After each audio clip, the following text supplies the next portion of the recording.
सारे देशवासियों को सर्वप्रथम दशहरे की शुभकामनाएं। आज महात्मा गांधी जी की और लाल बहादुर शास्त्री जी की जयंती है। हम उनको अभिवादन करते हैं और इस बात की शपथ खाते हैं कि महात्मा गांधी जी के बताए हुए मार्ग पर हम सब लोग चलेंगे। महात्मा गांधी जी के विचार सर्वधर्म समभाव के थे। उनके लिए आई लव मोहम्मद उतना ही प्यार और अभ्यास उनका मोहम्मद सल्लल्लाहु अलैहि वसल्लम पर था। उतना ही वो कुरान को समझते थे, पढ़ते थे।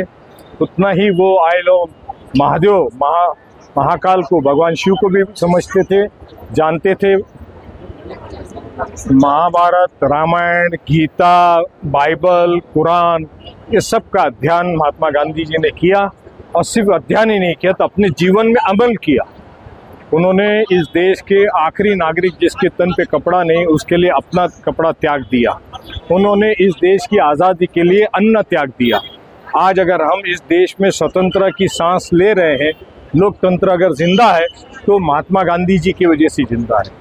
वो लाल बहादुर शास्त्री जी जैसे नेता जिनके गले पे, जिनको पंत प्रधान की शपथ लेते वक्त में जिनके पास पहनने के लिए कपड़ा नहीं था, पंत प्रधान बनने के बाद में जिन्होंने एक छोटी सी गाड़ी खरीदने के लिए बैंक से कर्जा लिया, ऐसे महान लोगों की वजह से आज भारत महान है, हिंदुस्तान महान है, इंडिया महान है। हमें अगर इस देश की अखंडता को और प्रेम, भाईचारगी और लोकतंत्र को अगर जिंदा रखना है तो हमको सबको गांधी जी के बताए हुए मार्ग पे चलना पड़ेगा, सर्वधर्म समभाव के मार्ग पे चलना पड़ेगा।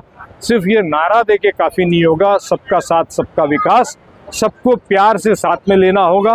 घर परिवार में कोई गलतियां करता है बच्चा तो उसको घर से अलग नहीं किया जाता, उसको बुला करके प्यार से समझाया जाता है।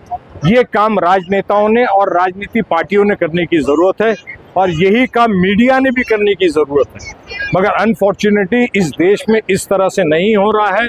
तू अच्छा मैं बुरा, तू बुरा मैं अच्छा, ये करने से देश का भला नहीं होगा। सर्वधर्म समभाव की बात करनी चाहिए, सभी को साथ लेके चलनी चाहिए। भागवत साहब ने, आरएसएस के चीफ भागवत साहब ने बहुत अच्छा व्याख्यान किया, कहीं पे मैंने मीडिया में सुना।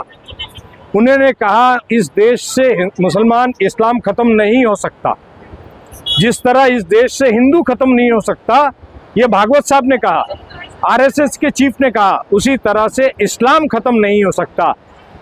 सवाल ये उठता है कि हमको समझना होगा, एक दूसरे को प्यार मोहब्बत से हाथ मिला करके चलना होगा, तभी हम इस दुनिया के अंदर की सब में बड़ी शक्ति बनेंगी। $5 ट्रिलियन तो छोड़ दीजिए, 5000 ट्रिलियन की शक्ति बनने की क्षमता इस देशवासियों में है। हमको भाईचारगी से, प्यार मोहब्बत से, सर्वधर्म समभाव की भाषा बोल के चलना होगा। यही गांधी जी को और लाल बहादुर शास्त्री जी को खरा, जिसको बोलते सच्चा अभिवादन होगा। धन्यवाद। जय हिंद, जय महाराष्ट्र, जय भीम।